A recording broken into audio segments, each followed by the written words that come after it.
YSR Congress party Tirupati parliament అభ్యర్థిగా మధ్యల గురుమూర్తి ఎలాంటి హంగు ఆర్భాటాలు లేకుండా మధ్యాహ్నం తిరుపతి కలెక్టర్ కార్యాలయం చేరుకున్న ఆయన ఒక సెట్ నామినేషన్ దాఖలు చేశారు. నామినేషన్ దాఖలు చేసిన అనంతరం ఆయన మాట్లాడుతూ ఎంపీగా తన 3 సంవత్సరాల పదవి కాలంలో తిరుపతి పార్లమెంట్ ప్రజలకి అందుబాటులో ఉంటూ నియోజకవర్గ అభివృద్ధి కోసం శ్రమించానని అన్నారు. మరోమారు తనకు ఓటు వేసి ఆశీర్వదిస్తే తిరుపతి పార్లమెంటుని అభివృద్ధికి చిరునామాగా మారుస్తానని తెలియజేశారు.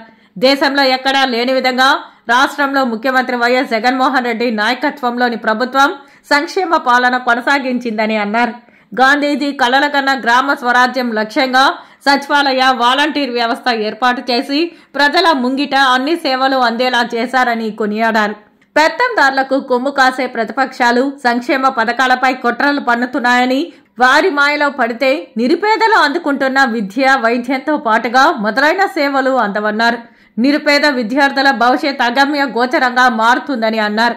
ఈ కుట్రలను ఛేదించేందుకే తెలివిగా ఆలోచించి రానున్న సార్వత్రిక ఎన్నికలలో మరోమారు ఫ్యాన్ గుర్తుకు ఓటు వేసి వైఎస్ఆర్ కాంగ్రెస్ పార్టీ అభ్యర్థులను బలపరచవలసిందిగా కోరారు. ఈ కాన్ఫిడెన్స్ ఖచ్చితంగా వైఎస్ఆర్ కాంగ్రెస్ పార్టీ వైఎస్ జగన్మోహన్ రెడ్డి గారిని ఖచ్చితంగా ఆశీర్వదిస్తారని చెప్తున్నామంటే, ఈ తిరుపతి పార్లమెంటు నియోజకవర్గానికి సంబంధించి చరిత్రలో ఎన్నడూ లేని విధంగా సంక్షేమానికి దాదాపుగా 9,680 కోట్ల రూపాయలని తిరుపతి లోక్సభ నియోజకవర్గానికి కేటాయిస్తే, అలాగే ప్రతి గుమ్మాన్ని ఎక్కడ కూడా ఎలాంటి దళారీ వ్యవస్థ లేకుండా అర్హులైన ప్రతి ఒక్కరికి పార్టీలు, కులాలు, మతాలు, వర్గాలు ఏం చూడకుండా ఆయన అందించారు.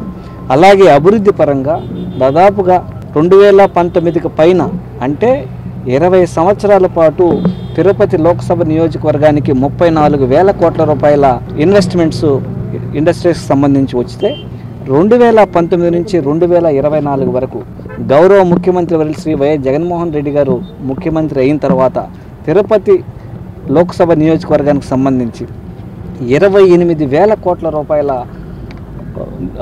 నిధులకు సంబంధించినటువంటి ఇన్వెస్ట్మెంట్స్ అంటే ఫ్యాక్టరీలను తీసుకురావడం జరిగింది. తద్వారా 43,700 ఉద్యోగ కల్పనలు చేయడం జరిగింది.